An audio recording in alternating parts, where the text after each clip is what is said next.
Hey San Antonio, if you're a homeowner and guess what, you don't have a homestead exemption, you may want to listen to this.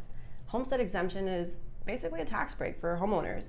It has to be your primary residence. So if you own two properties, it can only be on the main one, the primary, the one that you actually reside in. Most homeowners save about $5,000 in their property taxes using this homestead exemption. If you're a homeowner and have lived in your house for about a year, guess what? You qualify for a homestead exemption. What are the requirements? Great question. You must own a home here in Texas.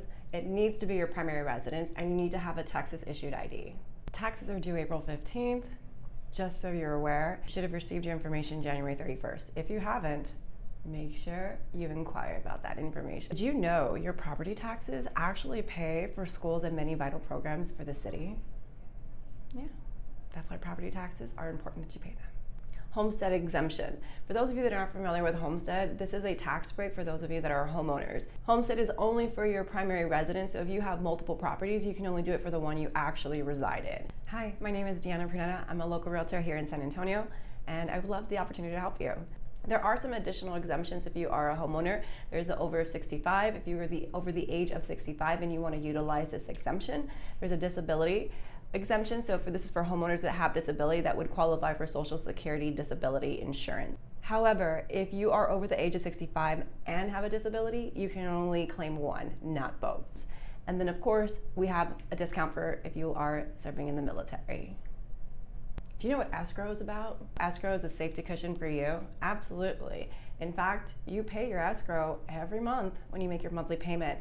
In fact, your taxes and interest are pulled aside and put into an escrow account that your lender will then pay at the end of the year. And in that monthly mortgage payment, you have a principal, which is the actual loan amount that you're actually taking out. The interest is what you are borrowing from the lender, and then the taxes is the local entities that are being taxed upon your property. And of course, insurance pays to protect for your investment. Taxes and insurance are always going into the escrow account, and when you pay each month, that money at the end of the year, your lender will pull that money and pay your property taxes. If you're wondering why does your property tax always go up, because in real estate it is an appreciating asset. In fact, it appreciates about 4% every year. And here's the data to show you.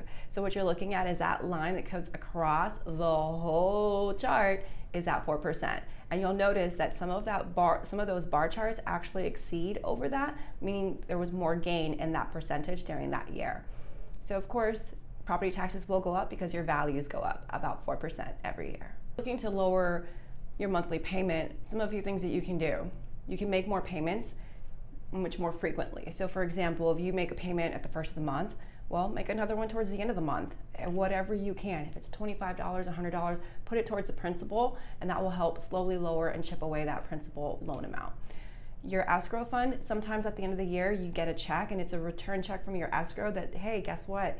The money that we pulled from you every month has now accumulated, and it's more than what we actually need to pull. Here's a refund check. Take that check and throw it back into the principal of your mortgage. And for those of you that don't know, private mortgage insurance does happen in FHA. So if you put down less than 20%, there is a private mortgage insurance that you're paying extra. Speak to your lender to see how you can eliminate that, or if you need to refinance in order to get rid of that to help with that payment. Did you know property taxes are the price to pay for a civilized society? What are your thoughts on that? Hi, my name is Deanna Prunetta. I'm a local realtor here in San Antonio, and I would love the opportunity to help you on your real estate journey.